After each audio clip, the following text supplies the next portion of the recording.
money politik itu masih ada kan sekarang? Masih. Pasti ya. Nah, Masyarakat yang baik itu terjadi karena pemilu. itulah sebab mungkin ya masyarakat cenderung memilih yang seperti itu. Pertama itu tentu yang namanya kinerja. Kedua Kinerja. itu ada yang namanya senioritas yang melambangkan seberapa konsisten dan lamanya dia bekerja itu sendiri.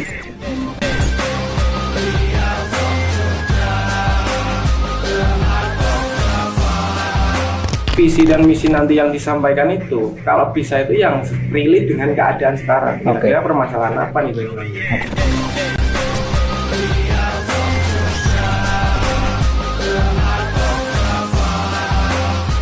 Kita udah mau percaya nih dengan datang di kampanye mereka. Betul. Masa kampanye mereka juga nggak berkualitas, nggak keren, hanya menebarkan sebuah kebohongan yang nantinya diperlihatkan di 5 tahun ke depan.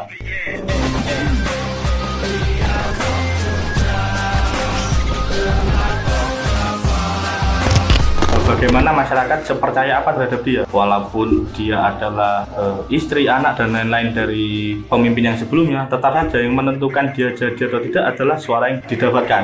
Rakyat ya yang Tetap berkuasa. rakyat.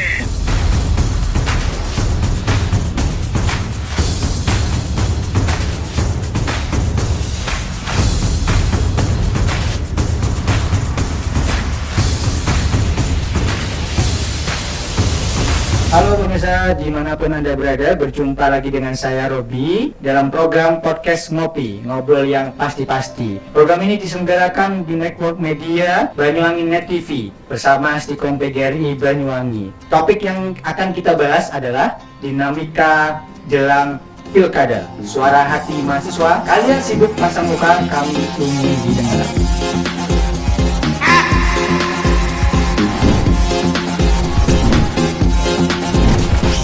Pemilu kepala daerah sudah di depan mata. 27 November 2024. Ya. Jadi ini persiapan nih. Kita ini akan menjadi saksi siapa yang nantinya akan menduduki di kepala daerah ini ya kan. Apa sih sebenarnya yang ingin kalian sampaikan? Apa selama ini masih belum didengar? Kalau berbicara terkait menyampaikan itu tentunya itu sangat banyak Mas Robi. Oke. Karena melihat kondisi Banyuwangi ya, melihat banyaknya agenda yang banyaknya reward yang didapatkan, tapi terkait realita itu masih kayak belum sesuai dengan kondisi. Ini loh jalan Bagurjo Bu Ibu, kemarin saya menghimbau itu bagaimana berangkat pagi ben ero dalan kayak gini, ben ero kilo dalane ajur sak ngalor. Dari Mas Adit sendiri? Mungkin kalau yang belum didengar kita nggak tahu kan mereka mendengar atau tidak, tapi Baik. intinya mereka mendengar, tapi untuk merealisasikan apa yang mereka dengar kan mungkin butuh pertimbangan juga. Tinggal realisasi. Mungkin seperti itu. Sudah didengar tapi belum direalisasi. Mengawali aja nih. Sekarang sudah mendekati pemilihan kepala daerah. Perkembangan apa yang sudah dirasakan di kalangan mahasiswa dengan perkembangan Kabupaten Banyuwangi ini? Sudah dirasakan atau belum? Mungkin bisa ditanggapi.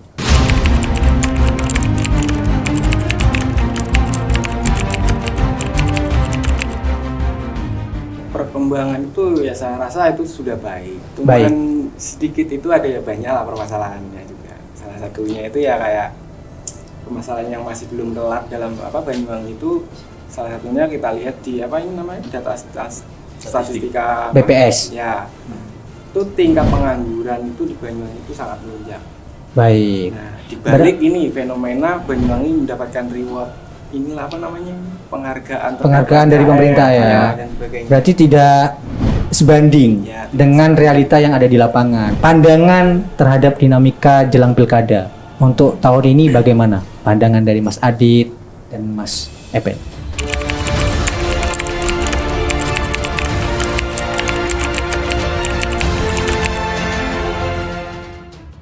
Tentunya kalau kita berbicara tentang pesta demokrasi itu kan pesta yang menyenangkan Betul. bagi seluruh masyarakat. Seharusnya ya, Ya, seharusnya betul, menyenangkan. betul. Fenomena ini kan banyak ini bakal calon yang sudah mengambil formulir terhadap untuk mencalonkan dirinya Baik. menjadi seorang kepala. Dari Mas Adit sendiri? Kalau kita bisa lihat sebuah pemimpin dari apanya, kadang kan banyak nih masyarakat yang ingin siapa aja yang memimpin asalkan dia bekerja.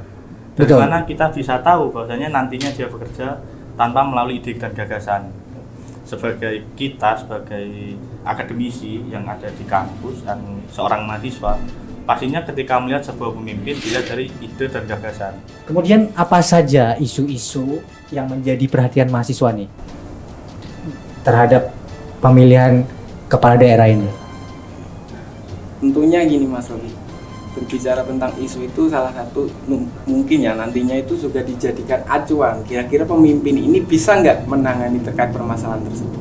Salah satunya Banyuwangi itu yang saya ketahui terkait infrastruktur itu kan sekarang itu sedikit menurun karena apa, banyak ini pinggir-pinggiran jalan yang lubang-lubang itu sekarang itu ditutup.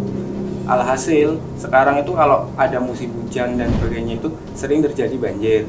Pertama, terus kedua terkait jalan, infrastruktur jalan yang dimana banyaklah di desa-desa itu yang memiliki jalan rusak dan sebagainya. Terus kedua itu tingkat penganggurannya itu tadi, gimana itu kira-kira dari bakal calon-calon yang mau maju ini ada nggak salah satu calon itu yang bisa menuntaskan masalah-masalah tersebut ya. Kalau Mas Adit sendiri gimana menanggapi isu-isu yang saat ini? Mungkin kalau isu-isu kan saya lebih suka membacanya mengenai pendidikan kan. Baik.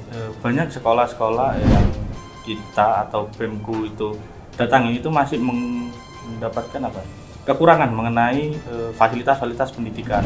Kemarin di tengah besarnya anggaran untuk pendidikan kita lihat seperti inilah pendidikan untuk mensejahterakan rakyat dan untuk mencerdaskan otak. Sekolahnya mau ambruk. Ini bahaya. Bagaimana kalau pas diadakan kegiatan belajar mengajar di dalam terus ada angin terus ambruk. Tuh lihat tuh. Tuh atapnya nggak begitu. Lihat. Karena kalau ngomongin undang-undang negara kan setiap masyarakat berhak mendapatkan pendidikan yang baik gitu. Tapi kita lihat realitanya di Banyuwangi masih banyak itu dari sekolah dasar maupun sampai menengah ke atas infrastruktur untuk menunjang kegiatan belajar mengajar itu belum. Jadi mungkin ya siapa tahu nih nantinya bakal calon yang bupati sekarang nih ada yang ingin menyelesaikan mengenai infrastruktur pendidikan karena ya pendidikan adalah yang sangat penting. Baik. Berarti ini sudah ada 3 poin berarti ya, infrastruktur, kemudian ada juga mengenai pendidikan, kemudian pengangguran. Jadi udah ada 3 pandangan isu yang saat ini merajalela di mahasiswa.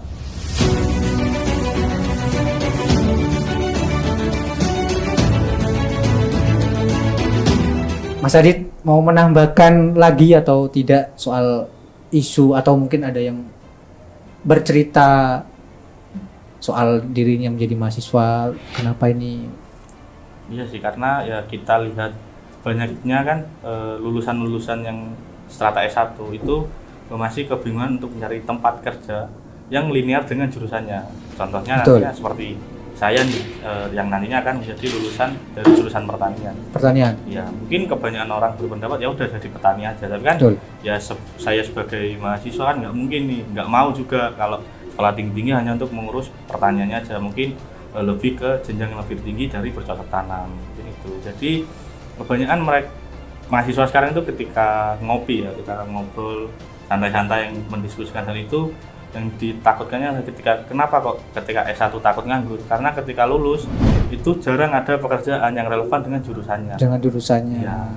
Ada nggak program atau inisiatif khusus untuk meningkatkan partisipasi mahasiswa dalam menjelang pemilihan kepala daerah? Kalau terkait pembahasan pilkada tentunya ada. Ada pastinya Kami ya. dari mahasiswa itu ada. Dan nantinya itu menyediakan ruang yang dimana itu khusus buat para calon-calon itu. Untuk apa tujuannya? Untuk menguji kualitas terkait ide dan gagasannya itu tadi. Jangan sampailah kita memilih pemimpin itu hanya karena permainan buzzernya yang paling kuat gitulah. Baik. Money politik itu masih ada kan sekarang? Masih.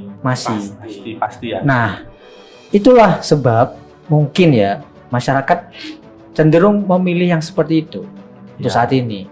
Karena elektabilitasnya tadi kan naik begitu setnya. Nah, mengenai kebutuhan masyarakat sendiri kan pastinya Mas.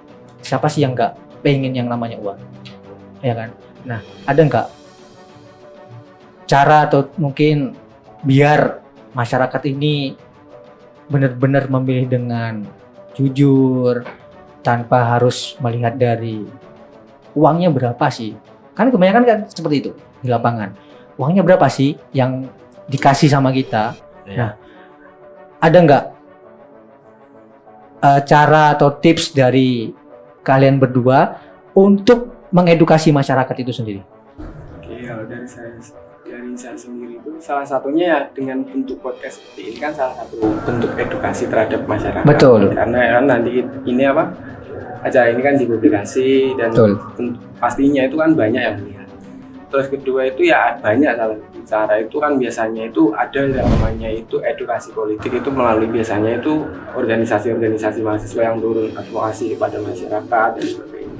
Mungkin seperti itu. Karena apa? Yang berbicara politik itu kebanyakan emang dari kalangan mahasiswa. Karena berbicara tentang demokrasi itu kan ya berbicara tentang mahasiswa.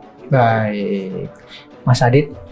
Kalau tips and trick agar tidak terjebak dalam money politik ya, mungkin money politik nggak akan bisa kita hindari karena itu adalah cara instan agar mendapatkan suara. Tapi kita sebagai pemilih sebelum menentukan pilihan ya jangan melihat dari uang. Tapi banyak kan di sini sudah media sosial untuk kita mengetahui nih mengenai track record pemimpin-pemimpin yang akan mencalonkan dirinya.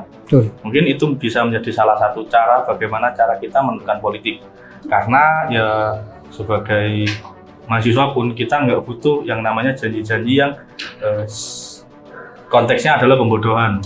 Banyak kan sekarang yang menebar janji tapi dalam bentuk kebodohan. Nggak lagi janji-janji yang memang relevan untuk dalam sebuah hal. Jadi untuk memilih sebuah pemimpin nih bisa dilihat melalui track recordnya, realitanya ya. Realitanya karena ya dia yang memimpin kita selama 5 tahun ke depan. Kalau di 5 tahun ke belakang atau perjalanan dia hidup pun udah jelek, bagaimana memimpin kita selama 5 tahun. Berarti itu salah satu kuncinya ya, track recordnya. Terus kemudian ada edukasi untuk benar-benar ini pemilih ini sesuai nih loh, yang ini yang diharapkan masyarakat. Baik.